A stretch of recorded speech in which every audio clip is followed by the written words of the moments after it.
नाज़रीन अस्सलाम वालेकुम। मैं हूं आपका मेज़बान सैयद हानी हुसैन ज़ैदी और अपने इस चैनल पर हम डिफेंस और पॉलिटिकल अफेयर्स पर अपना तज्ज़िया पेश करेंगे। अपनी आज की इस वीडियो में हम पाकिस्तान फ़िज़ाइया में J-10C की इंडक्शन के हवाले से अपने ओपिनियन का इज़हार करेंगे। लेकिन अगर इससे पहले आपने हमारा चैनल सब्सक्राइब नहीं किया तो प्लीज़ हमारे चैनल को सब्सक्राइब कीजिए और बेल आइकन को क्लिक कीजिए ताकि हमारी हर आने वाली वीडियो का नोटिफिकेशन आप तक बआसानी पहुँच सके। तो चलिए अपनी वीडियो का बाकायदा आगाज़ करते हैं। नाज़रीन, ये तो आप तमाम अहबाब के इल्म में होगा ही कि पाकिस्तान फ़िज़ाइया इसी महीने J-10C को अपनी फ़्लीट में इंडक्ट करने जा रही है और इसी हवाले से बहुत सी तस्वीर भी सोशल मीडिया पर सर्कुलेट कर रही हैं।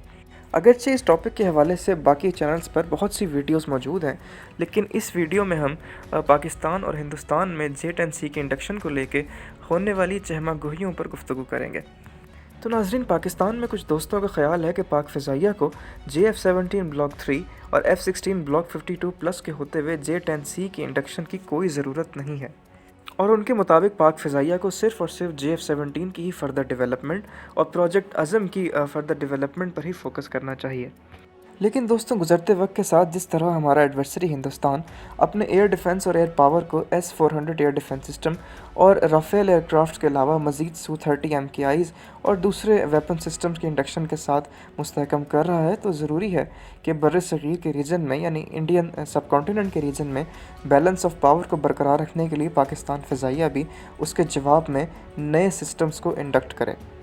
अगरचे F-16 ब्लॉक 52+ या इसके अलावा JF-17 ब्लॉक 3 भी ब्लॉक 1 और ब्लॉक 2 के मुकाबले में एक हाईली इम्प्रूव्ड वेरिएंट होने के साथ साथ एक इंतहाई पोर्टेंट प्लेटफॉर्म भी है, लेकिन इसका मतलब ये नहीं कि J-10C के इंडक्शन का कोई फ़ायदा नहीं। JF-17 हमारा अपना एयरक्राफ्ट है जिसे पाकिस्तान में ही प्रोड्यूस किया जाता है और ये एक लाइट वेट एयरक्राफ्ट है जिसे हम ज़्यादा तादाद में प्रोड्यूस करके यानी तकरीबन 200 या 250 तक की तादाद में प्रोड्यूस करके दुश्मन के मुकाबले में नंबर गेम को बरकरार रख सकते हैं, जबकि J-10C इसके बरक्स हमें कम तादाद में टेक्नोलॉजिकल एज फराहम कर सकता है।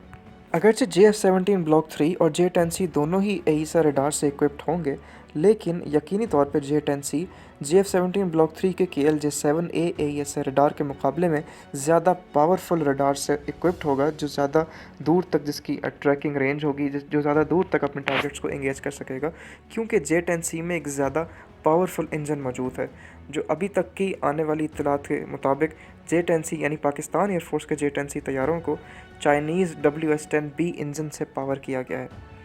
मज़ीद ये कि लॉन्ग रेंज AESA रडार, inbuilt infrared search and tracking system, इसके अलावा मजबूत इलेक्ट्रॉनिक वॉरफेयर सूट से इक्विप्ड होने के अलावा 6 PL-15 air to air missiles carry करने वाला J-10C भारत के फ्रेंच रफाल एयरक्राफ्ट जो कि 6 मीटियोर मिसाइल्स एक वक्त में कैरी कर सकते हैं, इसके अलावा उनमें स्पेक्ट्रा इलेक्ट्रॉनिक वॉरफेयर सूट भी मौजूद है, उससे भी उन्हें इक्विप किया गया है। उसके मुकाबले में इस रीजन में बैलेंस ऑफ पावर को मेंटेन रखने में काफ़ी मदद फराहम करेगा। मज़ीद ये कि J-10C के एक इंतहाई पोर्टेंट प्लेटफॉर्म होने यानी एक इंतहाई पोर्टेंट 4.5+ जनरेशन फाइटर एयरक्राफ्ट होने के हवाले से बैनुल-अक़वामी थिंक टैंक्स ने भी इसकी काबिलियत का इतराफ़ किया है। मुसद्दिक़ा ज़राए के मुताबिक पाकिस्तान एयरफोर्स ने चीन से J-10C के 36 यूनिट्स ऑर्डर किए हैं और जबकि मज़ीद 24 यूनिट्स ऑर्डर करके इनकी तादाद को 2025 तक 60 तैयारों तक लेके जाने की तवक्को की जा रही है, जिनमें से 18 तैयारों के 3 ऑपरेशनल कॉम्बैट स्क्वाड्रंस जबकि 6 तैयारों का एक ऑपरेशनल कन्वर्जन यूनिट तैयार किया जाएगा। तो दोस्तों, यानी साल 2025 तक पाकिस्तान फ़िज़ाइया के पास तकरीबन 180 JF-17, 75 F-16 और 60 के करीब J-10C होंगे, जिसके बाद पाक फ़िज़ाइया दुनिया की यानी एक पोर्टेंट और टेक्नोलॉजिकली एडवांस्ड एयर फोर्सेस में उसका शुमार किया जाने लगेगा। 300 से ज़्यादा मॉडर्न 4th और 4+ जनरेशन एयरक्राफ्ट्स की मौजूदगी में हमारे एडवर्सरी हिंदुस्तान के लिए 2025 के बाद अपने दिफा को बरकरार रखने के लिए एक बहुत बड़े चैलेंज का सामना करना पड़ सकता है, क्योंकि जैसा कि आप जानते ही हैं कि हिंदुस्तान इस वक्त पहले ही शॉर्टेज ऑफ फाइटर स्क्वाड्रंस का शिकार है। यानी इंडियन एयरफोर्स को इस वक्त अपने दिफा को बरकरार रखने के लिए, यानी जिसे वो लोग कहते हैं कि 2 फ्रंट वॉर का उन्हें अक्सर ख़तरा होता है, तो उसकी वजह से हिंदुस्तान को इस वक्त 44 फाइटर स्क्वाड्रंस की ज़रूरत है, जिनमें से उनके लिए इंडियन गवर्नमेंट ने 42 स्क्वाड्रंस को सैंक्शन किया है और इस वक्त इंडियन एयरफोर्स में 33 से करीब स्क्वाड्रंस ऑपरेशनल हैं। नाज़रीन, चलें इसी हवाले से अपने पड़ोस में होने वाली चंद सहमागोइयों पर भी गुफ्तगू कर लेते हैं। वैसे तो हमारे पड़ोसी हमेशा से ही हसास मौज़ूआत पर बचकाना और जाहिलाना तज्ज़ियात देने में अपनी मिसाल आप रहे हैं। तो अपने अजदाद की रिवायात पर गामज़न रहते हुए कुछ हिंदुस्तानी हलकों ने इस पर जाहिलाना तज्ज़िया करते हुए फ़रमाया है कि J-10C किसी भी सूरत राफ़ेल के मुकाबले पे नहीं टिक सकता। और मज़ीद ये कि S-400 और राफ़ेल के इंडक्शन के बाद इंडिया का एयर डिफेंस सिस्टम इम्पेनिट्रेबल होने के साथ साथ पाकिस्तान के स्काइज़ को भी डोमिनेट करने की उनमें सलाहियत आ चुकी है। लेकिन शायद वो अहबाब नहीं जानते कि आज से कुछ रोज़ कबल ही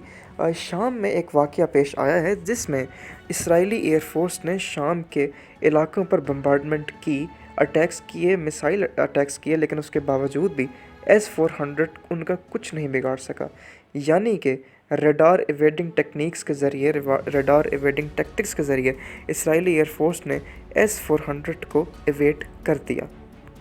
तो अगर इसराइली फ़िज़ाइया ये काम कर सकती है तो यकीनन पाक फ़िज़ाइया भी ये काम कर ही सकती है, क्योंकि ये बात जानना सबके लिए ज़रूरी है कि एयर डिफेंस सिस्टम्स कभी भी एक इम्पेनिट्रेबल कंक्रीट वॉल की तरह काम नहीं करते। और जो हिंदुस्तान ने 10 बैटरीज रूस से S-400 की ख़रीदी हैं, उसका मतलब ये नहीं है कि उन्हें इवेट या उन्हें ओवरवेल्म नहीं किया जा सकता। पाकिस्तान आर्म्ड फोर्सेस में होने वाली हाल ही की इंडक्शंस को अगर देखा जाए, जिसमें फ़तह-1 मल्टीपल लॉन्च रॉकेट सिस्टम और रात-2 एयर टू सरफेस मिसाइल्स और इसके अलावा पाकिस्तानी शाहपार-2 और टर्किश बैरक्टर TB2 ड्रोन की इंडक्शन ही इस बात का हिंदुस्तान के लिए एक तरह का मैसेज है कि S-400 किसी सूरत भी इंडियन एयर स्पेस को इम्पेनिट्रेबल नहीं बना सकता। और जहाँ तक बात रही राफ़ेल की, तो बेशक राफ़ेल एक बहुत ही पोटेंट एयरक्राफ़्ट है जिससे कोई इनकार नहीं करता, लेकिन इसका हरगिज़ ये मतलब नहीं कि वो बिल्कुल अनबीटेबल है, क्योंकि एडवांस्ड टेक्नोलॉजीज़, प्रॉपर टैक्टिक्स और ट्रेनिंग के साथ हर चीज़ को टैकल किया जा सकता है, सब कुछ अचीव किया जा सकता है। रही बात हमारे पड़ोसियों की, तो वो तो 27 फरवरी 2019 से पहले Su-30 MKI को भी रैप्टर ऑफ द ईस्ट और मिनी एवाक्स और पता नहीं क्या क्या कह के बुलाया करते थे।